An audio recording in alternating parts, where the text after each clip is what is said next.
Audience numéro 15.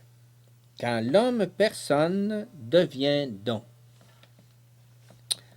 La révélation et avec elle la découverte originelle de la signification conjugale du corps consiste en la présentation de l'être humain, homme et femme, dans toute la réalité, la vérité de son corps et de son sexe, ils étaient nus, et en même temps dans la pleine liberté de toute contrainte du corps et du sexe. Nos premiers parents sont nus tous les deux parce qu'ils sont libres tous les deux de la liberté même du don. Cette liberté se trouve précisément à la base de la signification conjugale du corps. Le corps humain avec son sexe, il comprend dès l'origine l'attribut conjugal, c'est-à-dire la faculté d'exprimer l'amour, précisément cet amour dans lequel l'homme-personne devient don, et par ce don réalise le sens même de son être et son exister. L'homme est dans le monde visible l'unique créature que Dieu a voulu pour elle-même.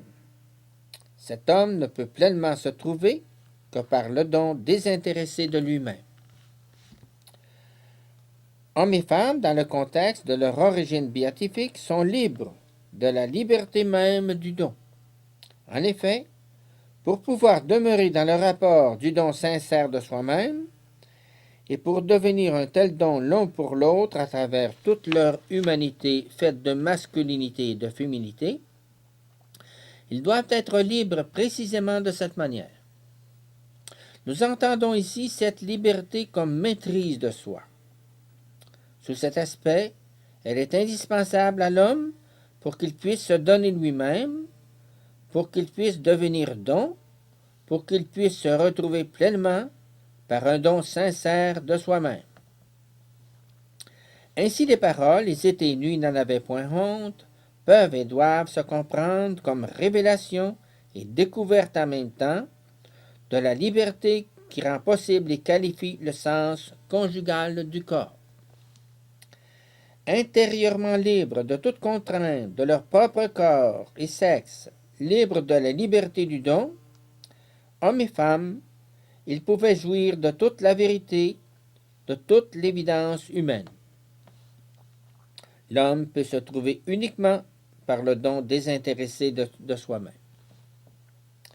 Si, comme nous l'avons constaté, à la racine de la nudité, il y a la liberté intérieure du don, le don désintéressé de soi-même, ce don précisément permet à tous deux, hommes et femmes, de se retrouver réciproquement du fait que le Créateur a voulu chacun d'eux pour eux-mêmes.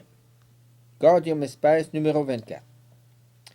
Et ainsi, dans la première rencontre béatifique, l'homme retrouve la femme, il l'accueille telle que le Créateur l'a voulu pour elle-même, telle qu'elle a été, avec sa féminité, constituée dans le mystère de l'image de Dieu. C'est en cela que consiste la révélation et la découverte de la signification conjugale du corps. Le corps humain, orienté intérieurement par le don sincère de la personne, révèle aussi une valeur telle et une beauté telle que la dimension simplement physique de la sexualité est totalement dépassée. La signification conjugale du corps indique une capacité particulière d'exprimer l'amour dans lequel l'être humain devient don. D'autre part, il correspond à sa profonde disponibilité à l'affirmation de la personne. L'autre est quelqu'un que le Créateur a voulu pour lui-même, c'est-à-dire l'unique, l'impossible à répéter, quelqu'un choisi par l'éternel amour. La révélation et la découverte de la signification conjugale du corps expliquent la félicité originelle de l'homme. Dans toute la perspective de sa propre histoire, l'homme ne manquera pas de conférer une signification conjugale à son propre corps en tant que signe de l'image de Dieu. Cette signification conjugale est également béatifique. Le corps a une signification conjugale parce que l'homme personne, comme dit le Concile, est une créature que Dieu a voulu pour elle-même et qui par conséquent ne peut se trouver complètement que par le don d'elle-même. Si un homme et une femme sont capables de faire don de soi pour le royaume des cieux, cela prouve à son tour, et peut-être encore plus, ce qu'est la liberté du corps humain.